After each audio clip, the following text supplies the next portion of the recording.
Muito bem, vamos lá.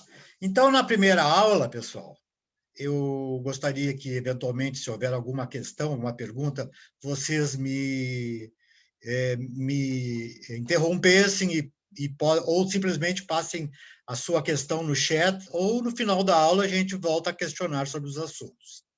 Bom, pessoal, o que eu gostaria de estabelecer com vocês é que na nossa primeira aula, Direito Internacional ficou compreendido como uma disciplina de natureza jurídica que instrumentaliza as relações entre Estados.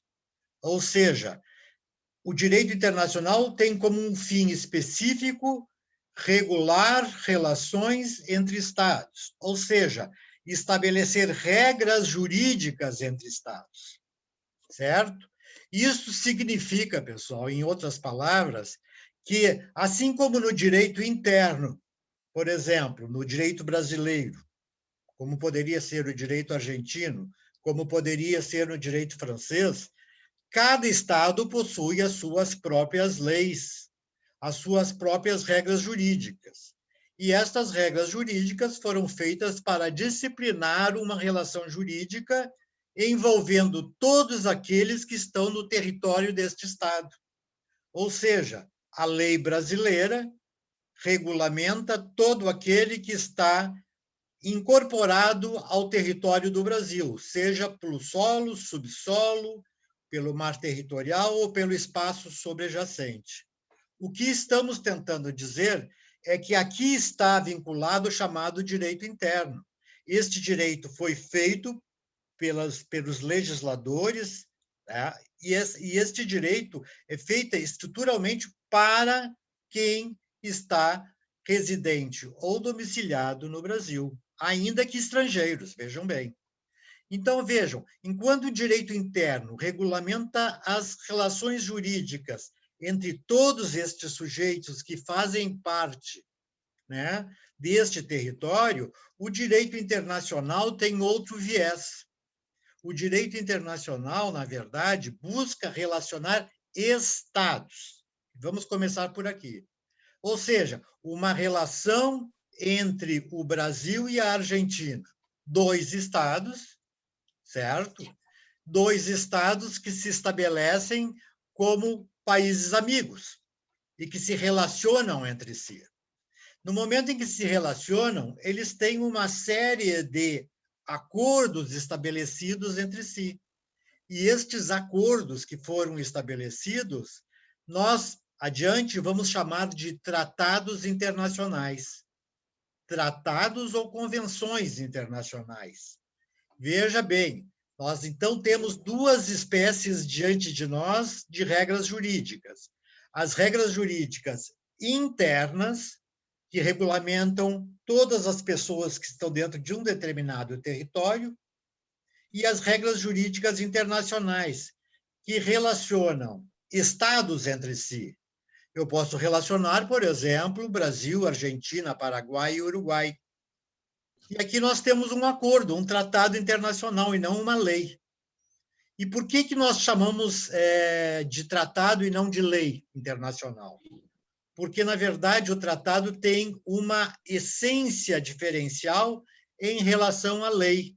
A lei, em primeiro lugar, todos vocês sabem, ela é obrigatória, concordam? Ela não pode ser questionada. Se eu estou obrigado a pagar imposto, eu tenho que pagar imposto. Esta regra definida para a minha pessoa como sujeito brasileiro, sim, é no sentido de estabelecer o quê, pessoal? De estabelecer uma obrigatoriedade de cumprimento da lei. Quando eu falo em obrigatoriedade de cumprimento desta lei, eu estou dizendo que eu não posso violar esta lei. Eu não posso me evadir do cumprimento desta lei.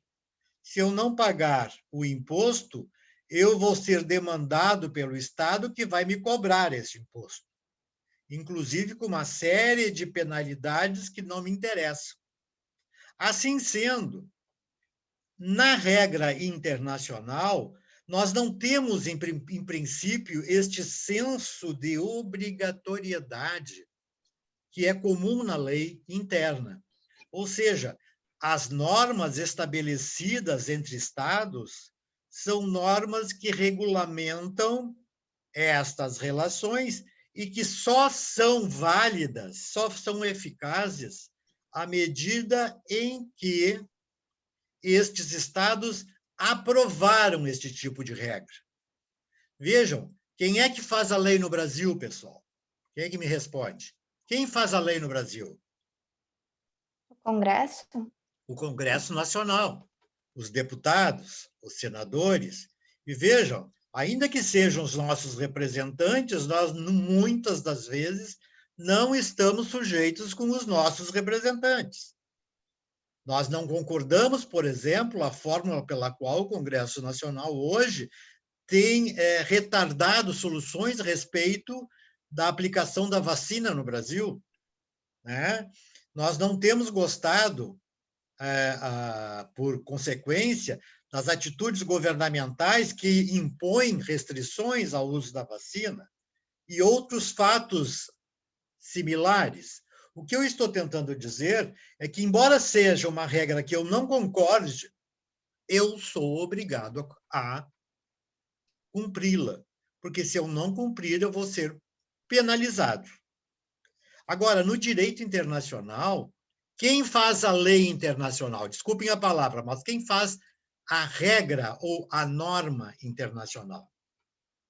Parênteses, pessoal, toda vez que falarmos de uma aparente lei internacional, nós estamos falando de uma norma ou de uma regra. Não usem a palavra lei, que é errado, certo? Todas as vezes que nós estabelecemos uma norma... Desculpe, pois não? Quem falou? Toda vez Não, que... desculpe lhe interromper. Não, é que a pergunta anterior Ah, seriam tá bom. internacionais, né? Seriam Isso. tratados em convenções internacionais. E convenções internacionais. Isso aí é o quê? Quem elabora esses tratados? Quem é que elabora? Nós vimos que a lei é feita pelo Congresso Nacional, né? E quem é que faz a regra internacional? Quem é que elabora a norma internacional? Esta norma, vejam, uma grande novidade em relação à exigibilidade de cumprimento de normas, é o fato de que quem faz não é um órgão legislativo específico. Quem faz a norma internacional são os próprios estados que são partes da própria norma. Então, assim, vamos pegar um exemplo. Quando nós criamos o Mercosul, acho que todos sabem o que é Mercosul, né? Ao menos de uma maneira sintética, simplista. O Mercosul é um acordo econômico entre os 4 países que são integrantes do Cone Sul: Brasil, Uruguai, Paraguai e Argentina. Nós poderíamos dizer ainda que a Venezuela faz parte do Cone Sul, mas ela, por hora, está suspensa do Mercosul, então não vamos falar da Venezuela. Bom, se quiserem me perguntar depois por que a Venezuela foi afastada do Mercosul, eu já informo, mas vamos ficar aqui por enquanto. Se estes 4 países, Uruguai, Paraguai, Argentina e Brasil, estão unificados dentro de uma norma que eles fizeram, ou seja, reuniram-se os 4, através de seus representantes governamentais, e criaram normas de conduta. Por exemplo, o comércio entre os países do Mercosul será um comércio livre, sem taxas e sem imposições de natureza aduaneira. Ou seja, os produtos dentro do Mercosul, ou dos 4 países do Mercosul, vão circular livremente. Não me perguntem se isso é uma regra obrigatória, porque ela é obrigatória. E vejam por quê. É obrigatório para quem? Para os mesmos que fizeram. Uruguai concordou, Paraguai concordou, Argentina concordou e o Brasil concordou. No momento em que houve uma aceitação, a norma nasceu. E esta norma nasce estruturalmente como uma norma que vale para os 4. Porque eles que fizeram a norma para si próprios. Ou seja, em princípio, se eles fizeram uma lei para, desculpem a palavra, norma, para eles mesmos, evidentemente que eles não vão descumpri-la, não concordam? Porque eles concordaram em admitir esta norma. Por isso que se fala que em direito internacional não há coação, não há sanção, não há penalização pelo descumprimento destes atos. Porque os próprios estados que foram os autores da lei são também os seus destinatários. Vejam que estranho, né? Ou seja, e por que os estados são responsáveis por esta lei? Eles são responsáveis porque eles mesmos admitiram a sua existência e criaram toda a estrutura dessas normas. Assim, o comércio do Mercosul é livre. E, sendo livre, todos os 4 estados estão obrigados a cumpri-lo. Fiquem com essa noção preliminar, porque vocês vão verificar mais adiante que não é bem assim.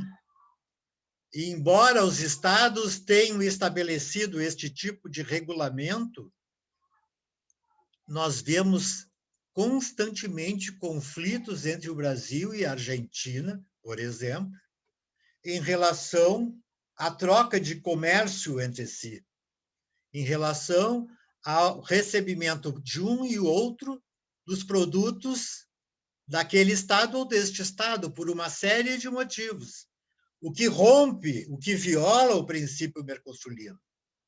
Então, vejam, o que eu gostaria que vocês guardassem por hora é que, enquanto a lei é obrigatória, certo? A regra internacional é obrigatória porque os seus próprios autores concordaram com isso. Entenderam? E então nós temos aqui uma nova relação jurídica a ser analisada neste semestre. Ou seja, que nós vamos nos aperfeiçoar, vamos entender um pouquinho, ainda que de forma elementar, porque é muito pouco tempo, de como funciona esse direito internacional. Ou de por que não funciona, ou se ele é bom, ou se ele é ruim. O que nós queremos dizer é que a regulamentação se faz dirigida aos estados, ok? Mas também, além dos estados, existem outros organismos que também aplicam regras de direito internacional. E estes organismos são as famosas organizações internacionais. Quem me dá um tipo de organização internacional que conheça? Podem falar, liguem o microfone e falem. OMS. OMS, vamos pegar aqui. Organização Mundial da Saúde. Qual é a atividade da Organização Mundial da Saúde hoje tão em voga? Exatamente combater o que está acontecendo mundo afora. E por isso que ela é mundial, porque é para todo mundo. E todas as regras da Organização Mundial da Saúde são feitas pelos estados que compõem essa organização. Toda a organização internacional é composta por estados. E o objetivo básico dela é regulamentar todas as questões sanitárias internacionais.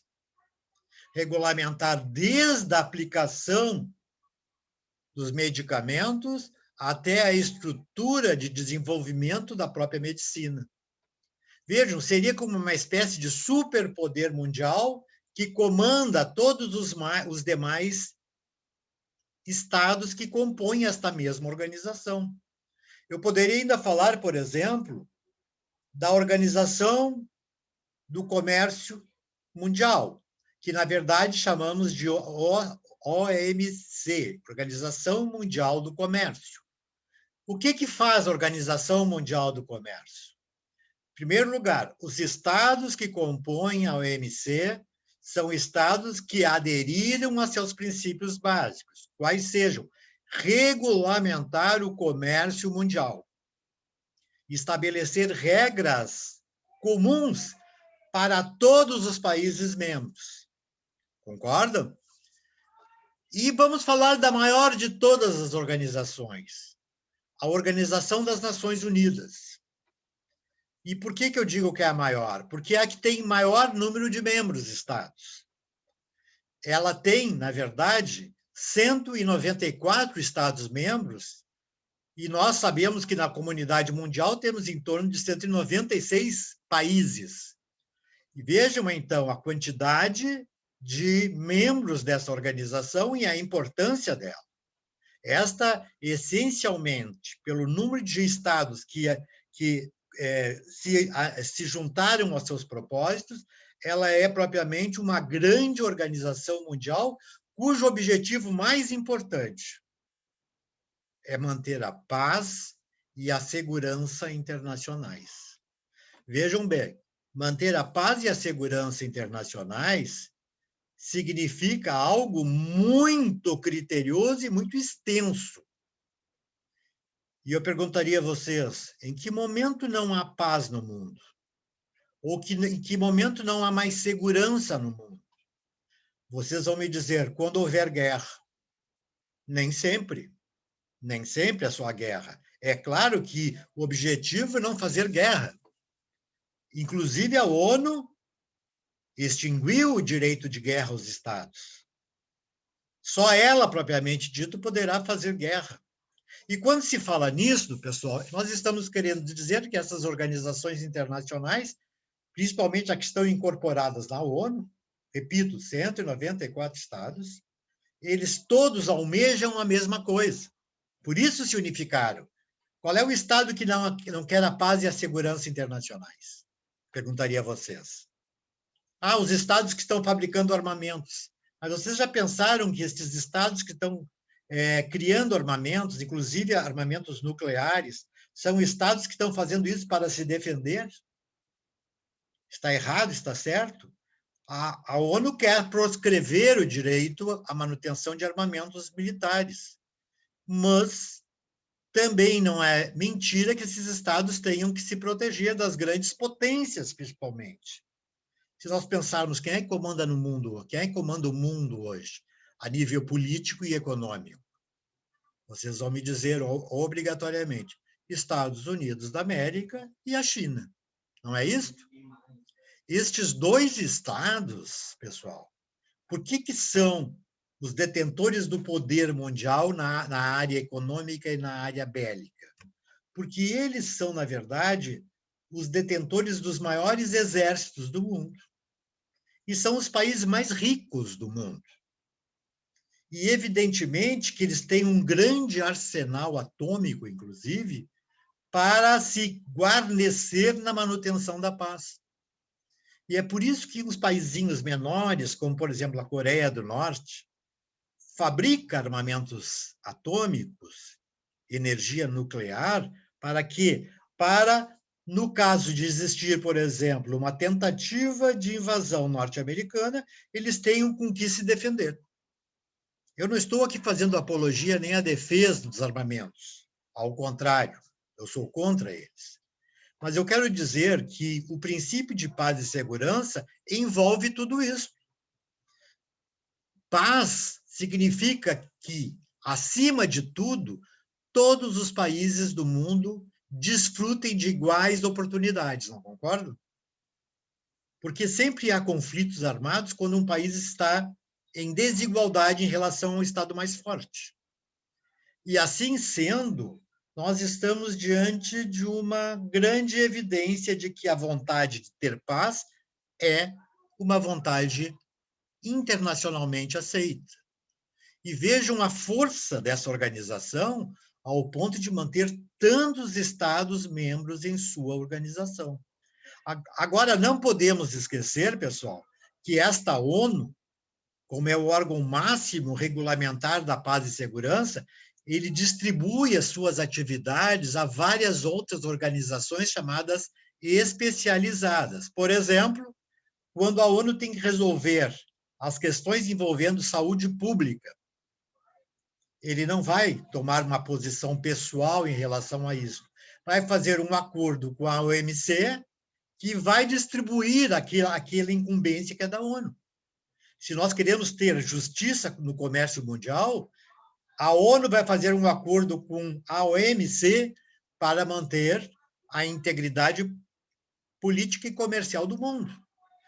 A ONU, quando tem que resolver os problemas sociais do mundo, principalmente as questões trabalhistas, ela também avoca uma outra organização internacional, que é chamada a Organização Internacional do Trabalho, a OIT, para que comande o esforço mundial no atendimento destas regras que são específicas. Ora, então nós vamos ver que existe uma organização centralizadora e várias organizações que circundam esta primeira, só que estas são chamadas especializadas, cada uma com um objetivo. Dentre essas, duas bem conhecidas, que é o Fundo Monetário Internacional e o Banco Mundial. Mas este assunto é um assunto que vamos falar um pouquinho mais adiante. O que eu quero saber, na verdade, ainda estou na primeira aula falando, estabelecendo com vocês um critério de definirmos aqui na nossa cabeça a quem atende o direito internacional. E quando falamos, então, que organizações internacionais e os Estados são membros, estas são as ideias mais importantes da disciplina e, durante muitos e muitos anos, só elas perduravam. Ocorre que, nos dias de hoje, surgem várias outras organizações, entidades e mesmo empresas que têm este sustentáculo de natureza internacional. Assim, por exemplo, a usina de Itaipu, já ouviram falar, porque é uma das maiores usinas do hemisfério sul. Ela está sediada exatamente entre o Brasil e o Paraguai. O Brasil e o Paraguai são sócios nessa usina. Ela distribui energia, o objetivo público. Agora eu pergunto, qual é a lei que regulamenta a usina de Itaipu? É a lei brasileira ou é a lei paraguaia? O que vocês acham? Nenhuma nem outra, pessoal. Por quê? Porque eu não posso, por exemplo, como brasileiro, sujeitar-me à legislação paraguaia. Nem o paraguaio quer se sujeitar à legislação brasileira. Então, o que nós temos aqui, estruturalmente falando, é que o direito internacional entra para criar normas acima desses estados. Ou seja, as leis internas lá em Itaipu não é que tem vigência, não é que tem eficácia. A norma superior a essa norma interna é exatamente aquela que está acima delas, e que os dois estados fizeram. O Paraguai contribuiu com parte, o Brasil contribuiu com parte, e elaboraram todas as regras que regulamentam Itaipu. Por isso, essa é uma empresa pública multinacional. Multinacional pública e não privada, certo? Portanto, sujeito de direito internacional. Todo o sujeito de direito internacional nasce de um tratado internacional. Qual é o tratado que criou, ou que constituiu a ONU, por exemplo? É o tratado, ou o acordo, ou o Pacto de São Francisco, Califórnia. A famosa Carta da ONU nasce numa grande convenção internacional, ocorrida em 1945, portanto, no final da Segunda Guerra, momento em que esta organização nasce, certo? Estruturada num acordo entre os países. É o Tratado de São Francisco, a cidade onde se realizou o conclave. Qual é o tratado internacional que regulamenta o Mercosul? Alguém sabe? Isso é matéria que vocês provavelmente estudaram lá no 2º grau. Qual é o tratado que regulamenta o Mercosul? O Pacto de Assunção? Quem falou? Luísa? De Assunção. Eu e a Sofia falando. Sofia. Tratado? Sofia. Qual é o tratado? De Assunção. Assunção. No Paraguai.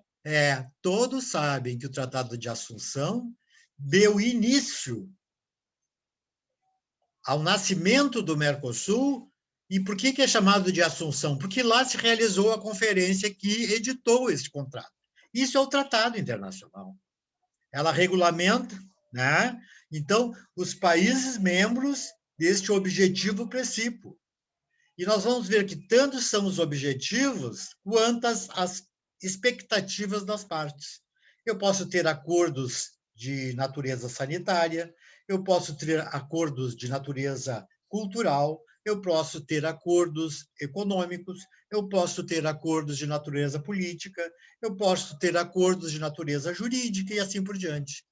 Então, o que une os Estados num acordo? A vontade de regulamentar de forma idêntica estes objetivos perseguidos. Quando se criou a ideia de criar-se um direito da integração no Mercosul, a esta ideia foram convocados Uruguai, Paraguai, Argentina e o Brasil. E ali, em Assunção, eles criaram a sua normatividade.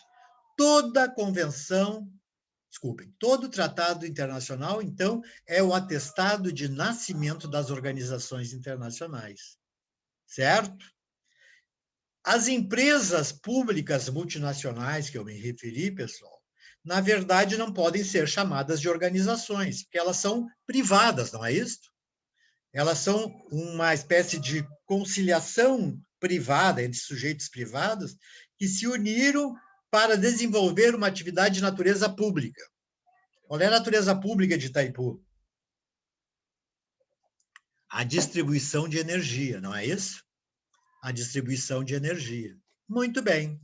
Pessoal, assim como a empresa pública, eu falei da última aula sobre a Cruz Vermelha Internacional, que tem como regra internacional o deferimento pela comunidade de todo mundo de ver na Cruz Vermelha Internacional um órgão neutro em quaisquer conflitos internacionais.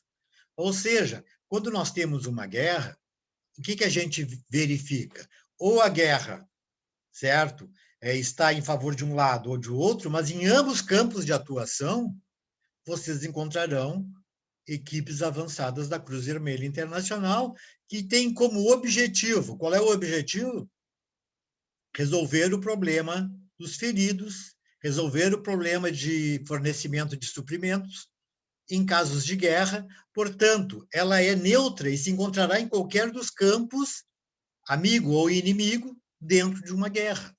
E vejam, o respeito a esta instituição, a Cruz Vermelha Internacional, é tão grande ao ponto de transformar essa organização numa instituição, numa entidade que nenhum dos estados que estão em luta tendem a invadir, ocupar, derrubar, ou de qualquer forma impor a sua força sobre as Cruzes Vermelhas. Aliás, elas são intocáveis, e todo mundo acha isso, porque é um acordo que fez ela nascer. Assim por diante, pessoal, é óbvio que nós vamos falar de outras organizações internacionais, mas eu gostaria de concluir, para iniciarmos a aula de hoje, com a figura do indivíduo, o ser humano. Nós vimos que todas as entidades dotadas de personalidade jurídica internacional, e ser dotado de personalidade jurídica internacional significa o quê, pessoal?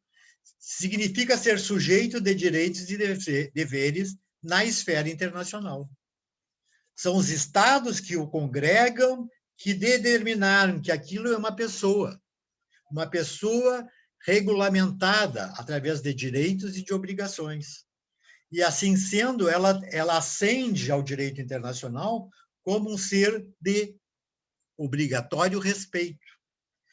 E nós vamos ver, então, que dentro desta conotação, nós vamos encontrar ainda o indivíduo como sujeito que não é empresa, o indivíduo que não é pessoa jurídica, o indivíduo que não é organização internacional, o indivíduo, a pessoa física, o homem. O homem é sujeito de direito internacional público? Pergunta 1. E eu já antecipo a resposta. O homem, pela mais moderna teoria do direito internacional público, passa a ser sujeito de direito internacional, assumindo as mesmas obrigações e os mesmos direitos que o Estado. Ou seja, esta tendência, que é uma tendência de vanguarda, portanto, bastante moderna, vai estabelecer a grande alteração no futuro do direito internacional. Por quê? Porque o homem, sendo sujeito de direito internacional, ele não precisa aguardar a proteção do seu Estado nacional para defender seus próprios interesses, os seus próprios direitos. Veja que, por exemplo, na Europa, hoje, já existem os chamados tribunais de direitos humanos. Estes tribunais de direitos humanos, pessoal, o que eles fazem? Recebem petições de pessoas que, por exemplo, tiveram seus direitos humanos violados. Ou seja, regularmente era o Estado desse sujeito nacional que iria fazer a reclamação, mas nós sabemos que as relações diplomáticas fazem com que muito mais importante a política do que o próprio homem. E muitas vezes o homem acaba sendo excluído desta relação. E o que se quer com essa tendência de vanguarda é que você, Luísa, que você, Sofia, que você, Ana, que vocês sejam sujeitos de direito e que tu possa, sofrendo um revés por falta de proteção do seu próprio Estado, certo? Vá ao Tribunal Internacional e reclamem pelos direitos que lhe foram impostos, exigindo indenizações pelos danos causados. Vocês sabem que aonde aconteceu isso no Brasil pela primeira vez? E que não é propriamente o caso, mas é o caso de uma pessoa física que sofria sevícias de seu marido e postulava sempre a proteção policial, reiteradamente, repetidamente, enviou correspondência ao Congresso Nacional, enviou correspondência ao governo brasileiro e nunca teve as suas postulações atendidas. Ela queria que se aplicasse uma lei no Brasil que impedisse, proibisse este tipo de ato. Hoje falamos de uma maneira bastante comum na ideia de que este ato, o famoso feminicídio, né? Este ato é um ato abominado no sistema internacional. É óbvio que agora, e só agora, o Brasil vem se mexendo um pouco para tentar proteger essa situação. Mas, em regra, o Brasil ainda quer que este sujeito, vítima de atos, certo, e agressões, este sujeito, esta senhora, por exemplo, seja compelida a impor a que o seu Estado a defenda. Vocês sabem quem é essa senhora? A famosa Lei Maria da Penha. Já ouviram falar? O que é a Lei Maria da Penha, pessoal? Uma senhora nordestina que, cansada de sofrer sevícias, surras, chicotadas, estupro por parte de seu próprio marido, buscou nas entidades, as autoridades, a busca de sua proteção que nunca lhe foi concedida. Ao ponto dela, inclusive, ficar sofrendo de paralisia. Vejam que situação, né? Quem é que levou esta postulação, já que nós não temos um Tribunal de Direitos Humanos? Nós temos uma corte latino-americana, certo? De direitos humanos. E quem levou até lá? Foi o Brasil? Não. O Brasil era o réu. Quem levou para lá foi uma organização não governamental. Uma organização que se dedica exatamente à defesa de interesses por direitos humanos violados. E essa organização, que nem tem a figura ou a definição de pessoa internacional, esta que levou a OEA, a Organização dos Estados Americanos, à postulação de que essa senhora deveria ser protegida. E ali se estabeleceu realmente um processo. E este processo, pessoal, é um processo que verdadeiramente transitou nos escaninhos da Corte Internacional Interamericana de Direitos Humanos, e o Brasil foi condenado não só a pagar uma indenização a ela, porque não a defendeu, mas, acima de tudo, que o Brasil teria que criar uma lei específica para prevenir estas questões. Aí nasce a chamada Lei Maria da Penha, certo? Se puderem ler um pouquinho mais sobre isso, é bastante interessante.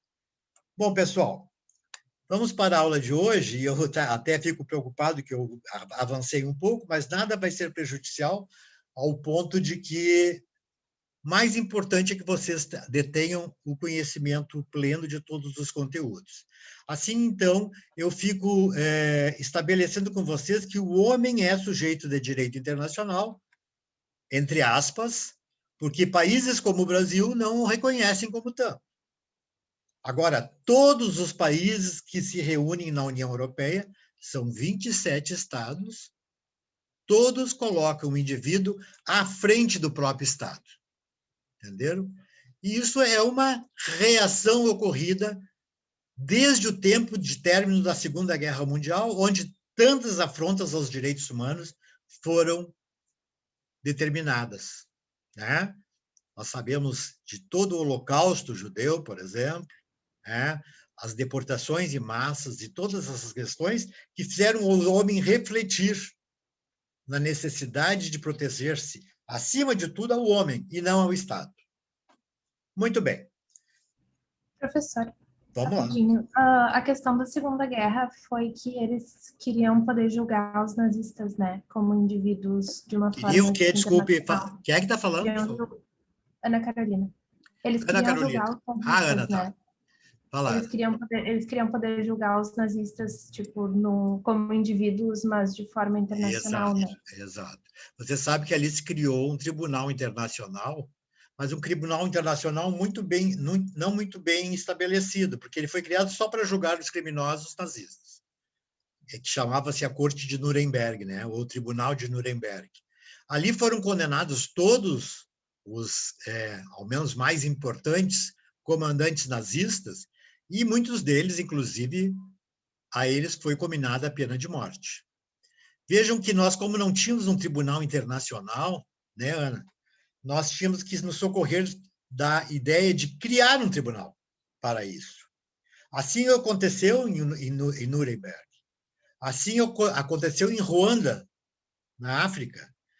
Não sei se vocês viram o filme Hotel Ruanda, se puderem ter oportunidade, vejam, onde há uma intervenção da ONU para acabar com um conflito que estava dizimando uma população inteira. Assim ocorreu na Iugoslávia, ou o Tribunal da Iugoslávia, que levou já aí o grande criminoso da Iugoslávia, Slobodan Milosevic, à prisão junto ao novo tribunal que se criou para todas as pessoas e não individualmente cada caso, que é o Tribunal Penal Internacional, que foi criado agora só nos últimos anos. Ok? Muito bem. Vamos falar um pouquinho agora, que seria o segundo ponto, sobre as fontes do direito internacional público. Eu vou antecipar dizendo assim, nós vamos dividir a nossa disciplina em duas partes. Primeiro, o direito internacional público e depois o direito internacional privado, certo? Nós estamos aqui, dentro dessas noções preliminares, falando do público, porque estamos falando do Estado, das organizações internacionais, do próprio sujeito. Quando falarmos do direito internacional privado, nós vamos estabelecer regras jurídicas definindo conflitos entre sujeitos. Por exemplo, eu sou casado com uma francesa, quero me divorciar. Eu me divorcio de acordo com a lei da França ou com a lei brasileira, certo? É um outro tipo de direito que nós vamos concluir o nosso semestre mais adiante. Mas eu quero falar hoje, e vamos iniciar por aí, sobre as regras de direito internacional público. As fontes. O que é uma fonte? O que é uma fonte de direito? é o local da onde nasce o direito. O local onde que eu percebo que aquilo é direito. O local em que eu vejo que alguma coisa emerge e que daquela coisa que eu estou observando, eu tenho a nítida conotação de que aquilo ali é direito. Vamos pegar um exemplo bem patético. Imagine em Roma antiga, e eu vou usar a ideia da fonte, haviam, por exemplo, 2 fontes onde se poderia tomar água e se banhar. Toda a população ou ia numa fonte ou ia na outra fonte, né?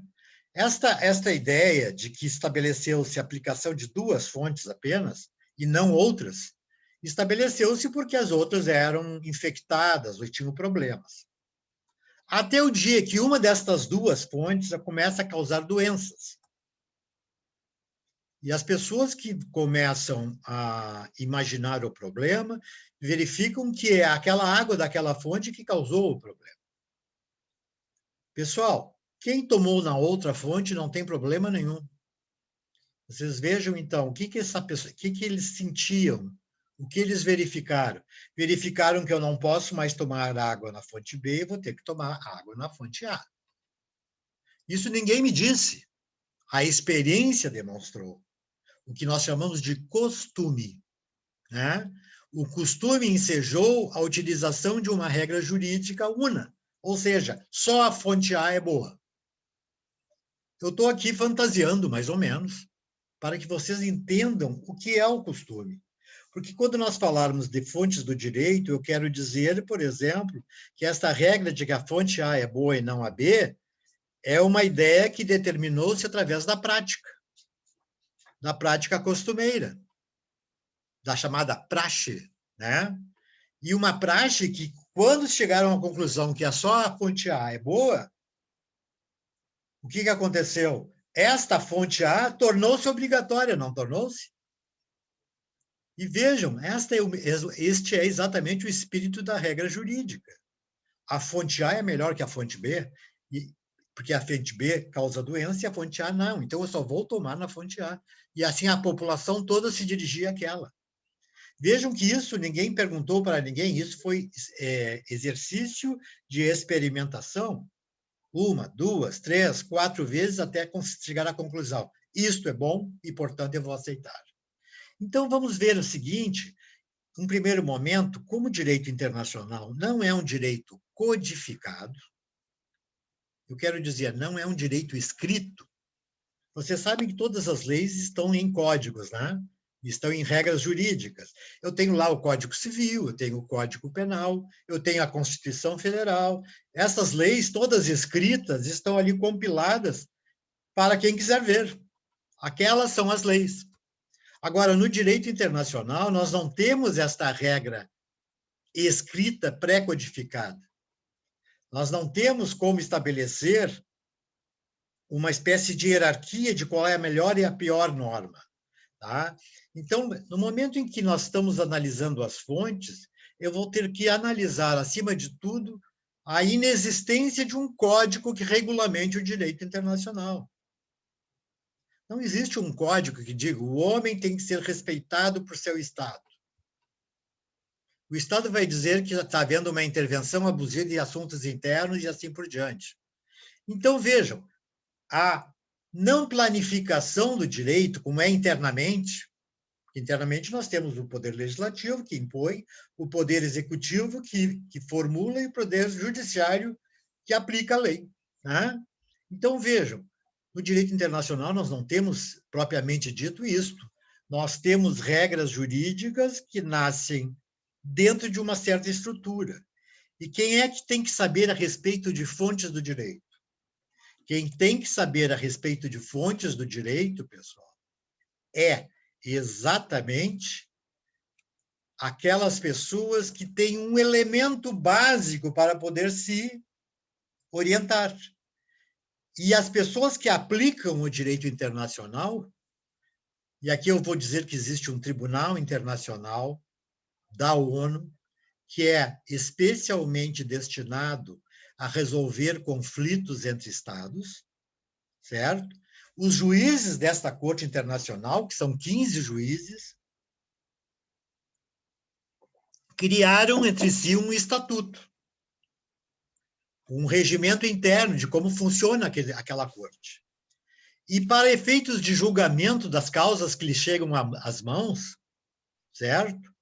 Por exemplo, o Brasil descumpriu o Tratado X contra a Argentina, que era parte do tratado. Quer se discutir, então, a respeito desta relação e levamos para a Corte Internacional deliberar. E como é que a Corte Internacional delibera? Em primeiro lugar, se estabeleceu neste estatuto o artigo 38 da Corte. O artigo 38 da Corte. Este artigo 38, me permitam ler, diz o seguinte: artigo 38, número 1.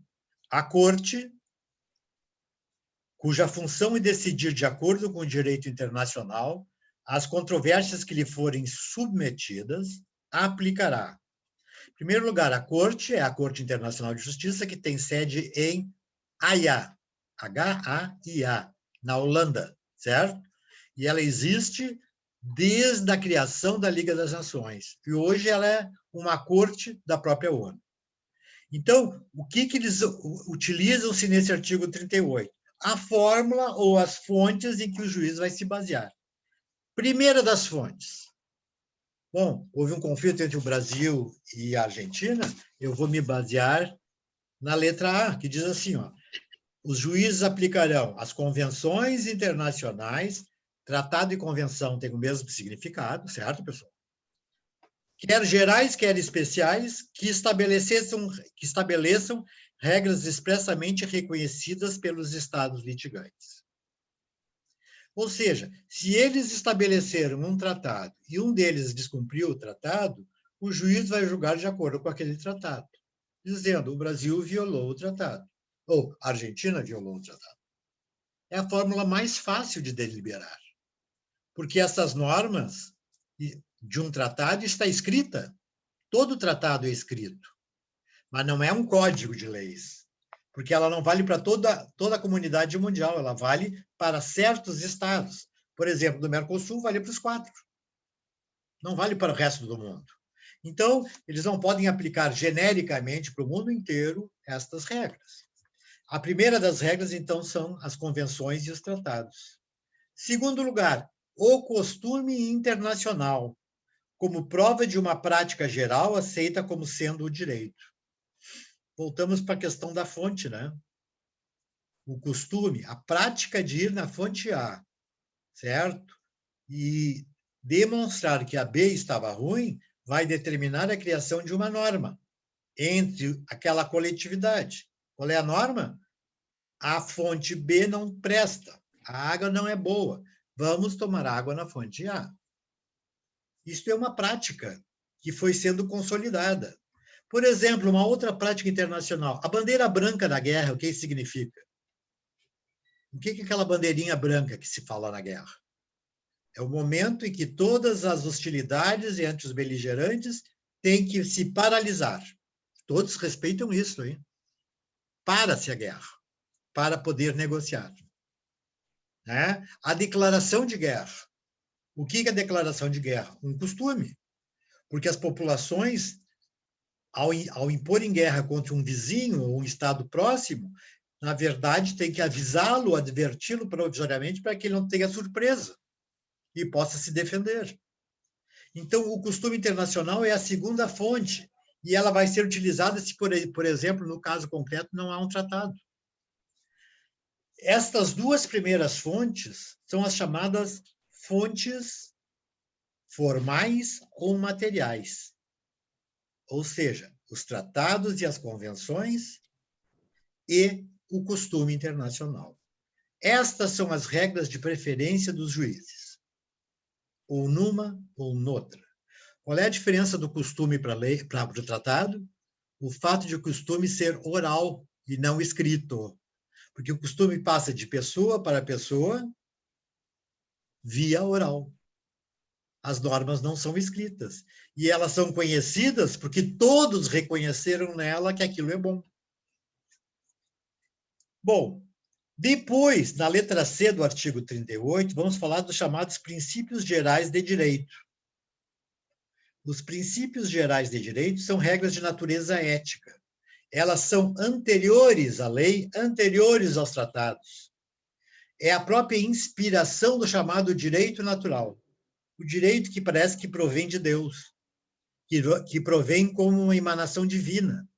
Por exemplo, todos nós, ao nascermos, sabemos, não como criança, mas imediatamente que se toma consciência da nossa vida, temos consciência de que nós somos elementos e pessoas que têm o direito de se alimentar, têm o direito de progredir, têm o direito de evoluir, têm o direito à medicina, ter o direito ao trabalho. Isso todos sabemos. Mas vejam, estas regras que estão lá, numa coisa que a gente concebe desde o nascimento, na verdade, são os princípios que informam as regras jurídicas. Esses princípios, por exemplo, o princípio do pacta sunt servanda. Depois vocês vão ver lá nos meus slides que o pacta sunt servanda significa nada mais, nada menos do que o princípio de que todos os acordos, todos os pactos, todas as negociações têm que ser cumpridas como foram escritas, como foram estabelecidas. Eu não posso me afastar de uma regra porque eu não quero. Se eu me comprometi em cumprir a regra, eu tenho que cumpri-la. Este é o maior elemento informativo do direito internacional.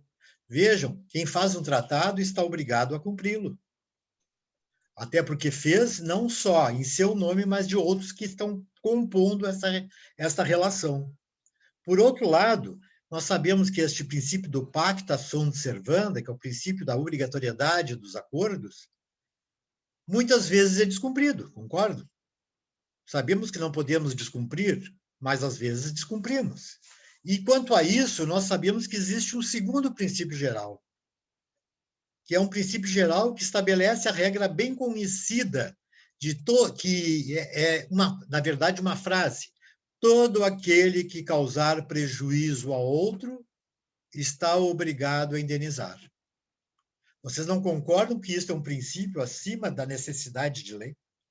Se você tem seu carro abarroado na rua, por trás, você quer a indenização correspondente. E é justo que você peça esta indenização, porque você foi lesado no seu interesse. E vejam, então, que este princípio é um princípio informativo que não é propriamente uma lei, depois se tornou lei, mas o princípio da responsabilidade é um princípio que vai vincular a necessidade de reparar os danos injustamente causados a terceiros. Certo? Muito bem. Ainda adiante, então, este item da letra C nós vamos chamar de fonte real do direito internacional. E eu vou dizer por que é fonte real, porque ela é inspiração, é ela que cria todas as normas, ela que elenca e elabora todo o elenco normativo que nós discutimos.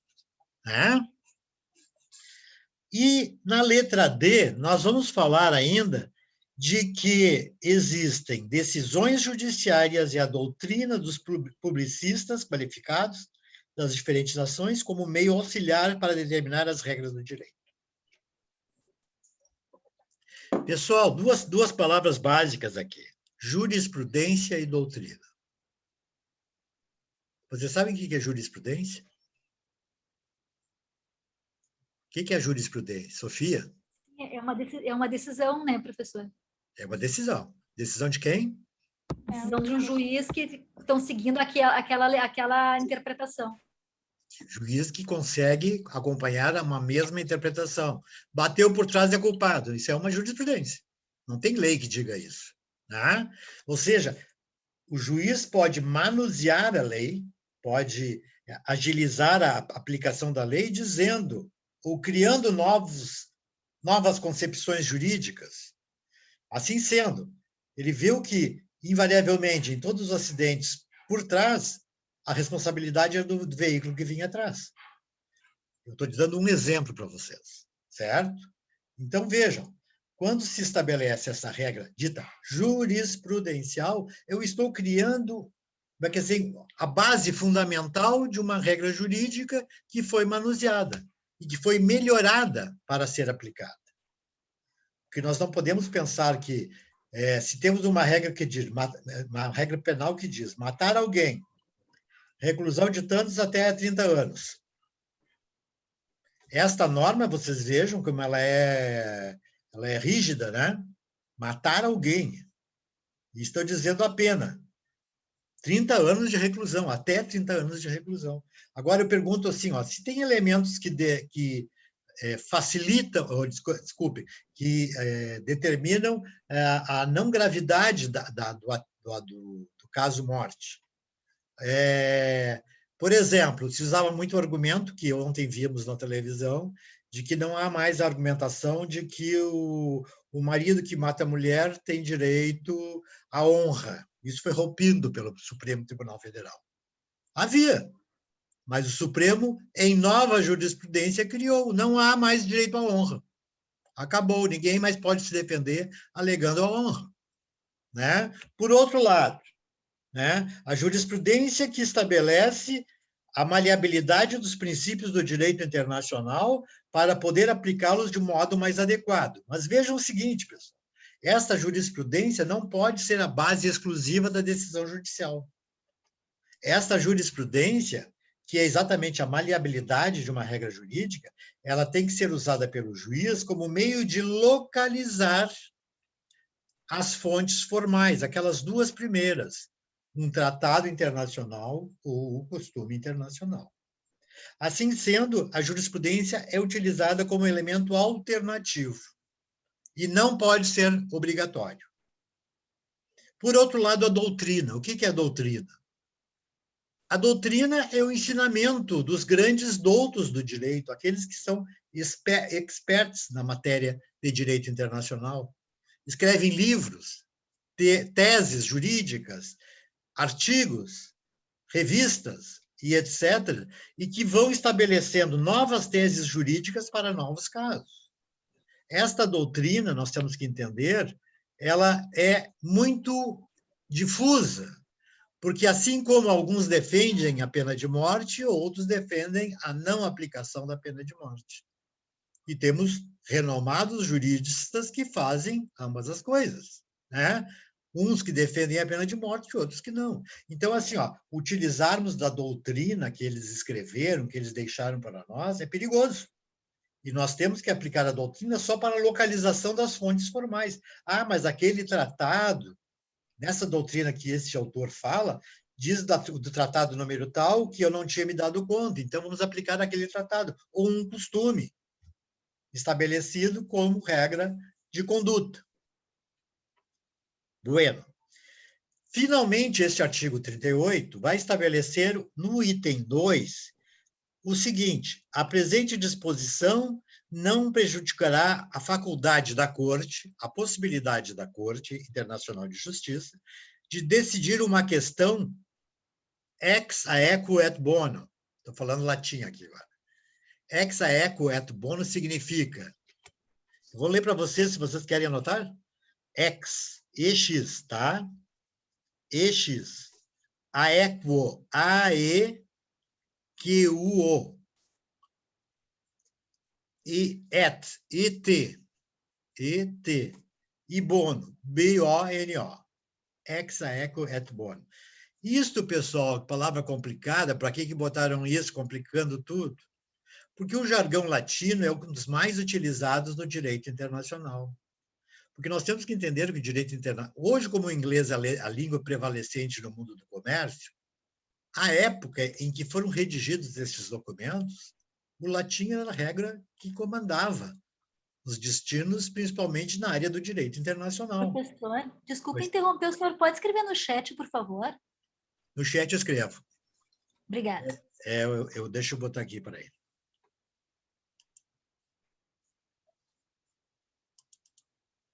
Como é que eu entro aqui agora? Eu nunca escrevi no chat. É só...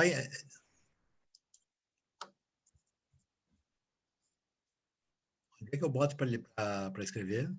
É ali embaixo, Tá? onde está no chat. Deve ter uma luzinha vermelha que o colega acabou de escrever, então deve estar marcando ali. Ah, não. É onde tem um balãozinho de conversa.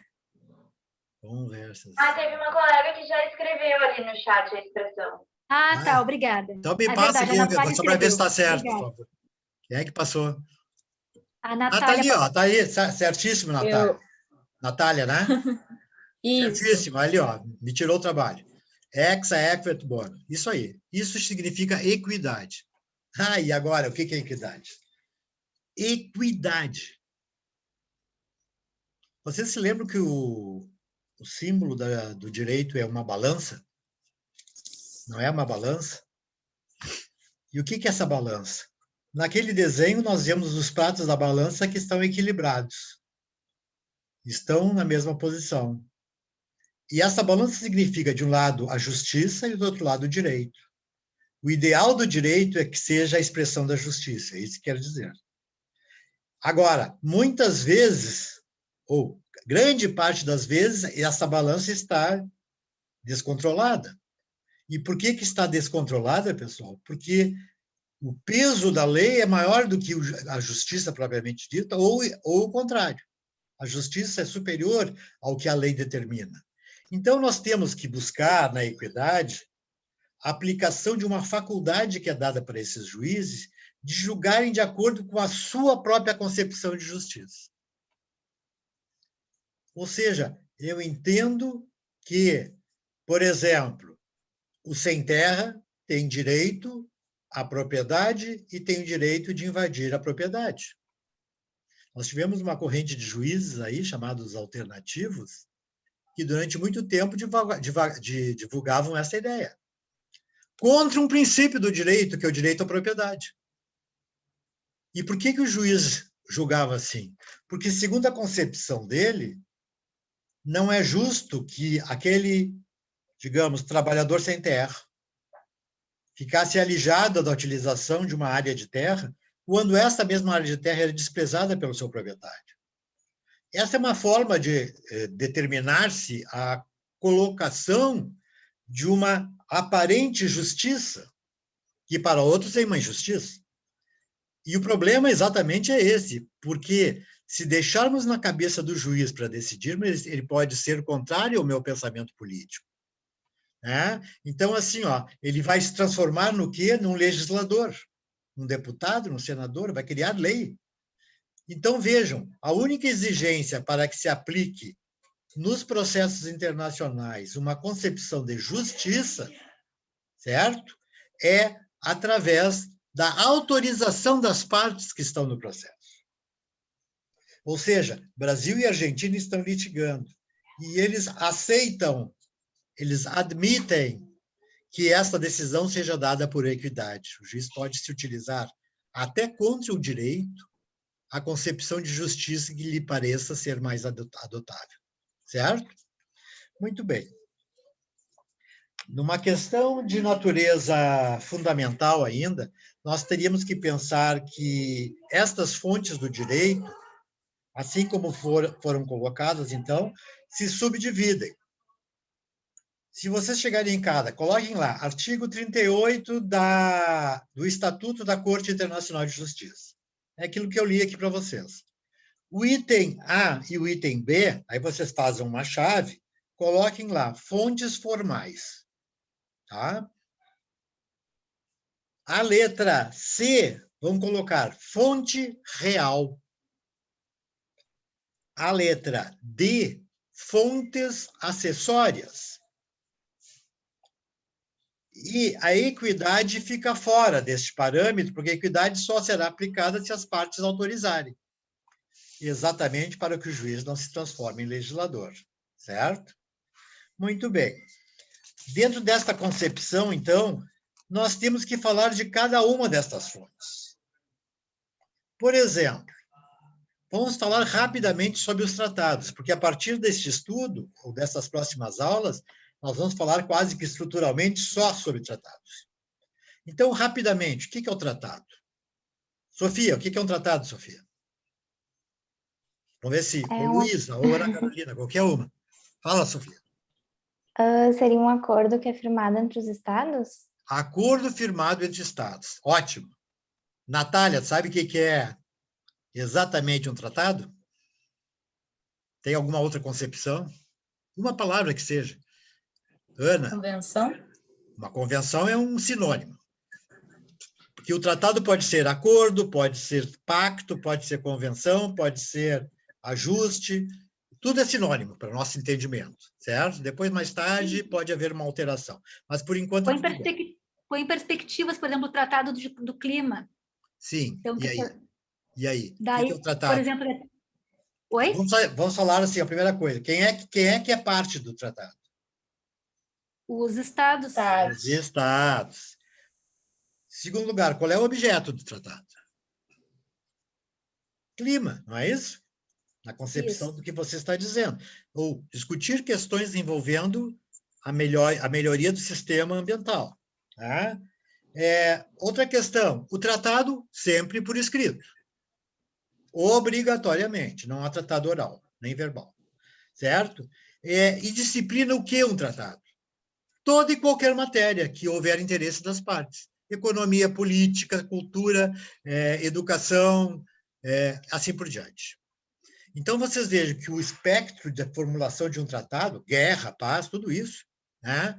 O espectro é extensíssimo.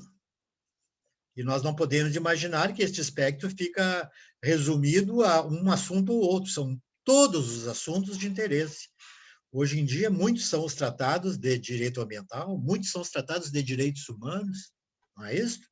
São matérias que vêm permeando a ideia de um direito internacional mais justo. Então, o que nós temos até aqui no tratado? Na verdade, o tratado é uma regra de conduta estabelecida entre 2 ou mais estados. Vejam que lá na ONU nós temos 194 estados, né? Que disciplina determinada matéria de interesse de todos que ali estão agregados. Concordam? Ou seja, no momento em que eles assinam um tratado, eles se obrigaram a ele. E eles não são obrigados a assinar o tratado, mesmo que compareçam à Convenção Internacional. Eles só assinam se quiserem ou se concordarem com ele. Eles até podem assinar, né, professor? Só tem que ser ratificado, porque senão não tem Tem que se validade. ratificar posteriormente. Nós vamos chegar lá. Mas vejam, o acordo que foi formalizado pode ser até assinado, mas ele, para entrar em vigor para aquele Estado, tem que ser ratificado. Ou seja, renovado em relação a este espírito de aceitação. Isso se faz dentro do sistema interno de cada um dos estados. Vamos ler, vamos estudar isso também. Então, vejam, o tratado se torna regra de conduta e, se ratificado forem, e dependendo do número de ratificações, nós temos uma regra jurídica internacional, que, em princípio, na forma de um outro tratado, que regula os próprios tratados, já falo mais um pouquinho disso, nós vamos ver que as regras de um tratado se sobrepõem às regras internas dos Estados. Estão acima, hierarquicamente superiores. Eu estou me referindo ao Tratado dos Tratados. O Tratado dos Tratados. A chamada Convenção de Viena de 1969. Todos os estados que assinaram a Convenção de Viena de 1969, esse é um dado importante, obrigam-se a estabelecer as regras daquele tratado, cujo núcleo mais importante é que a norma internacional não pode ser desconstituída por qualquer norma interna. Ela sempre será dotada de superioridade. Ok? Muito bem. Então, se nós temos, assim, este acordo, nós estamos, então, verificando que o Tratado Internacional, como regra de conduta, ela, na verdade, vai determinar, então, que todos os Estados-membros deliberem naquele assunto da mesma maneira. Vamos, por exemplo, fazer um tratado sobre adoção internacional de menores. Quem assinou esse tratado? Vamos imaginar, Brasil, Alemanha, França e Inglaterra. Vejam, estes 4 países, junto com o Brasil, se reuniram e decidiram que a forma de adoção internacional será feita desta maneira, X. Não interessa a regra que seja. A maneira que foi estabelecida neste acordo é a maneira que tem que ser cumprida entre estes estados. Por exemplo, se houver desculpem, se houver a adoção internacional de um menor entre um brasileiro e um francês, que é membro da convenção, nós temos que saber que a regra de conflito havendo entre os dois não será da lei francesa nem da lei brasileira, será do tratado. O tratado é que vai definir, o tratado é que vai estabelecer. É o tratado que vai dizer a regra válida é o artigo tal, que nós definimos como o nosso acordo. E aí não adianta o país dizer, mas eu não quero mais cumprir isso. Se não quer mais cumprir, tem que sair antes do aparecimento deste conflito. Porque enquanto eles não denunciaram o tratado, disseram assim, não quero mais cumprir, e justificar por que não quer mais cumprir, ele, na verdade, ainda permanece responsável pelo mesmo tratado. Certo? Então, vejam a importância dessas regras internacionais. Agora, já vou antecipar a vocês que o Brasil, infelizmente, é um país que descumpre todos os tratados que assina. Querem ver um exemplo? Quando o Brasil assinou o protocolo, o Estatuto de Roma, que trata da criação do Tribunal Penal Internacional, o tratado que criou o Tribunal Penal Internacional chama-se Estatuto de Roma, certo? Quando o Brasil adotou este tratado, ele adotou na íntegra todos os artigos, todas as classes. Ele não se resumiu a dizer esse artigo eu não quero, porque eles podem fazer isso eventualmente.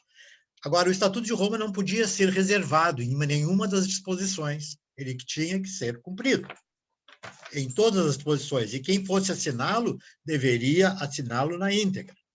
Ora, pessoal, o Brasil assinou. O Brasil é membro do Tribunal Penal Internacional na forma do Estatuto de Roma.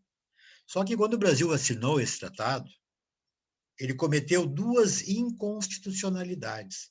Ele cometeu 2 atos contra a nossa própria Constituição, a nossa lei interna. A primeira, pessoal, a permissão de que brasileiros sejam extraditados para o exterior.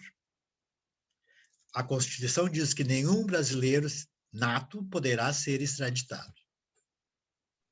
É uma vedação da Constituição. Sim, por isso, mas como a Constituição está acima, a gente não precisa, de certa forma, seguir. Vamos chegar lá, tu pensasse bem. Segundo lugar, outra inconstitucionalidade, que o acusado pelo crime poderá responder pela pena de prisão perpétua. No Brasil, constitucionalmente, a pena máxima do sistema brasileiro é de 30 anos de reclusão. Vejam, 2 inconstitucionalidades, 2 atos contra a nossa Constituição. O Brasil simplesmente deveria dizer, eu não posso assinar. Por quê? Porque eu não permito que extraditem meus cidadãos e, segundo, eu não autorizo uma extradição para uma pena superior a 30 anos. Mas o Brasil assinou, e segundo a Convenção de Viena, ele está obrigado a cumprir. Por que não deu nenhum problema isso até agora, pessoal? Eu já antecipo a vocês. Porque não ocorreu nenhum caso. E quando ocorrer, imaginem eu vou ser advogado dessa parte que foi a quem foi determinada a extradição. Ele é brasileiro.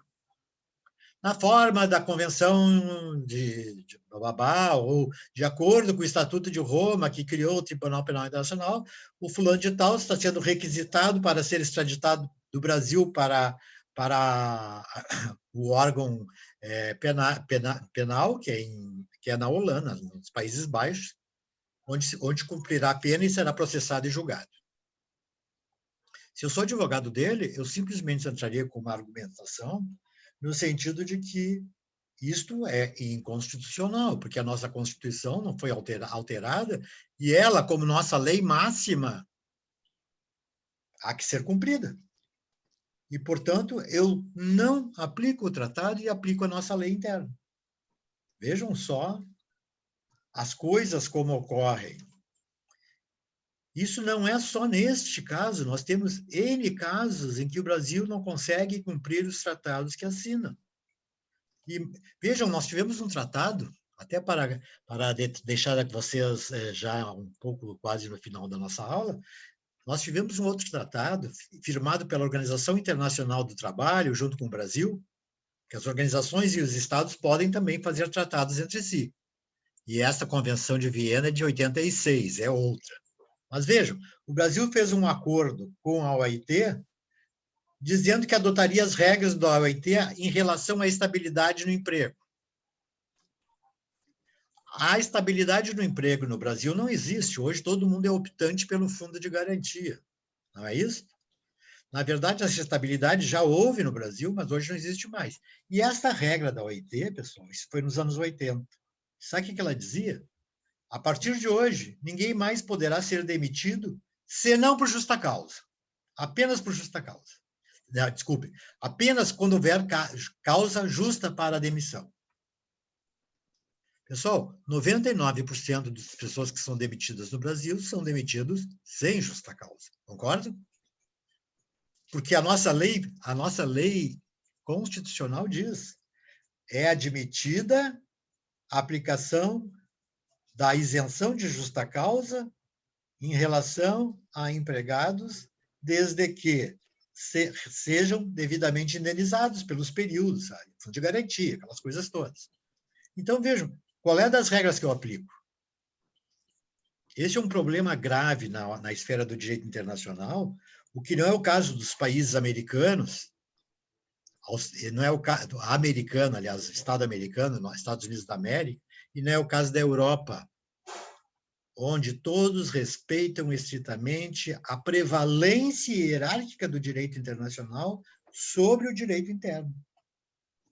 O direito internacional também teria que o costume na Europa também é essa estabilidade de emprego, então não colide, né? Segue o pensamento. Sabe o que nós teríamos que fazer? Nós teríamos que fazer uma emenda constitucional alterando a nossa Constituição para poder aplicar esse tratado. Só que os nossos governantes não querem fazer isso, mas vão lá assinar um tratado, sabendo que ele é inconstitucional. É lógico que a gente sabe, chega nos Estados Unidos, eu mesmo numa viagem de passeio, até foi, encontrei no aeroporto, dentro do avião, as aeromoças, que eu apelidei de aerovelhas, porque todas eram muito velhas, porque elas têm estabilidade no emprego. Vejam a diferença. Uma pessoa que ali atendendo, com 70 e poucos anos, regularmente atendendo, e lépida e faceira, o que, aliás, causa uma ampliação do ego dessas pessoas, eles gostam de trabalhar, eles não têm mais nenhum grau de preocupação com o filho, que já passou, netos, etc. e tal. Eles têm uma renda boa, eles não precisam se incomodar, eles querem trabalhar. Porque o costume, começa com o costume, essa é uma origem do direito anglo-saxão, o costume internacional determinou, costurou para eles essa regra. Na Inglaterra, pessoal, vocês sabem que a regra prevalecente não é o direito escrito, é o direito do costume, ou o direito consuetudinário. Todas as regras do sistema inglês não são regras escritas, são regras de costume. É claro que depois, consolidados tantos costumes, eles foram laceados em escrito, mas vejam só, prevalece até hoje a regra costumeira, porque a regra é melhor. Assim sendo, pessoal, eu já me aproximando da hora, gostaria de deixar para a nossa próxima aula o assunto relativamente ao costume internacional, a conclusão das demais fontes do direito internacional. É que eu me perdi um pouco lá no começo, que eu tive que dar uma questão relativa àquelas primeiras partes. E eu gostaria, se vocês pudessem fazer um esforço na nossa próxima aula, dar uma lida nas nossos slides, que estão lá no Moodle, né? Onde eu estabeleci, inclusive, fiz algumas adaptações agora para facilitar. E aproveitem isso e façam as devidas, os devidos grifos, etc. e tal, que quiserem, para perguntar-me na próxima aula. Porque, como eu vou seguir, vocês vão ter dúvidas, evidentemente, e já podemos aproveitar este gancho para conseguirmos já antecipar algumas coisas. Pessoal, eu só digo a vocês que a nossa disciplina é muito longa, e nós temos muito pouco tempo para ministrá-la.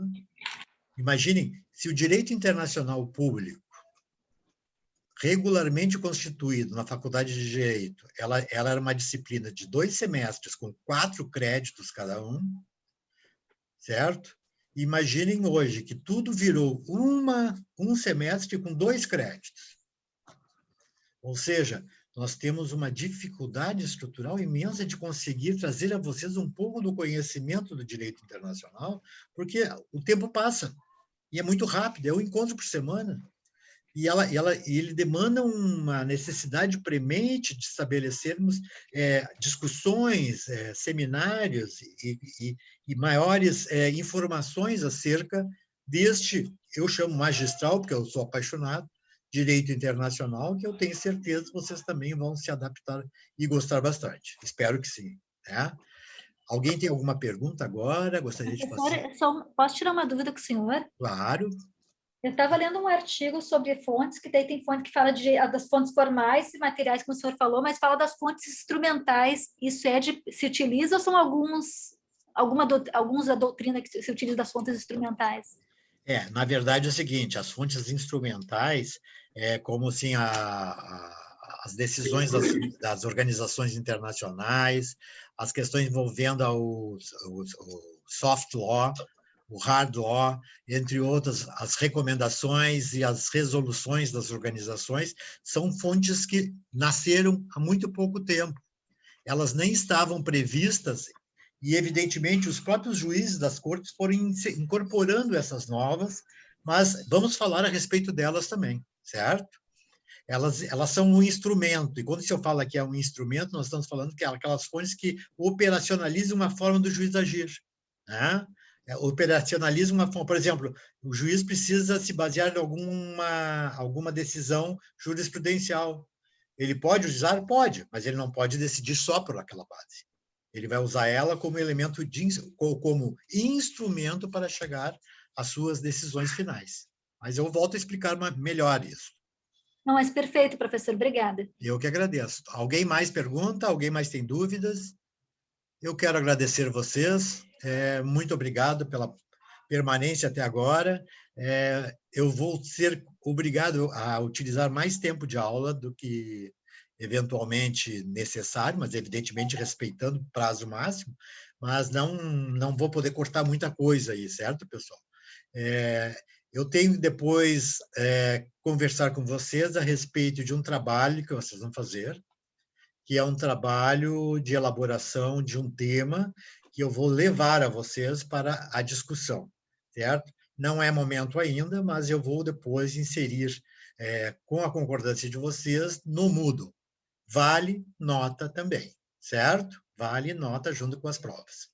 Ok, pessoal? Mas eu aviso com bastante antecedência, tanto por este canal, quanto através do Moodle, através mesmo do e-mail institucional. Certo?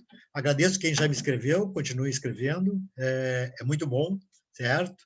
Isso significa que vocês estão realmente interessados, certo? Perguntas? Até a próxima. Obrigado. Até a próxima, professor. Obrigada. Obrigado, professor. Boa noite. Boa noite. Tchau. Boa noite, professor. Boa noite.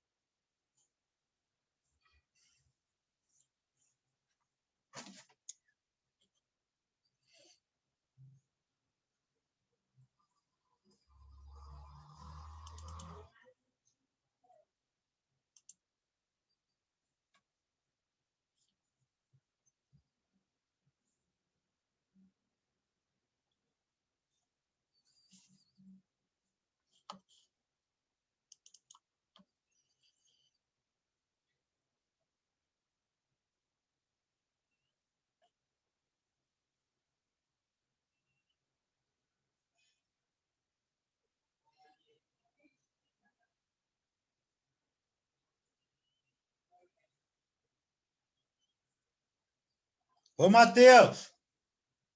Matheus!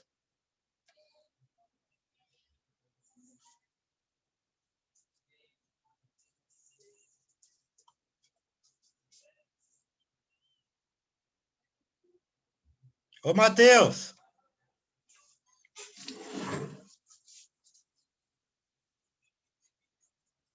Matheus! Matheus! Ô, Matheus! Dá um help aqui. Dá um help aqui.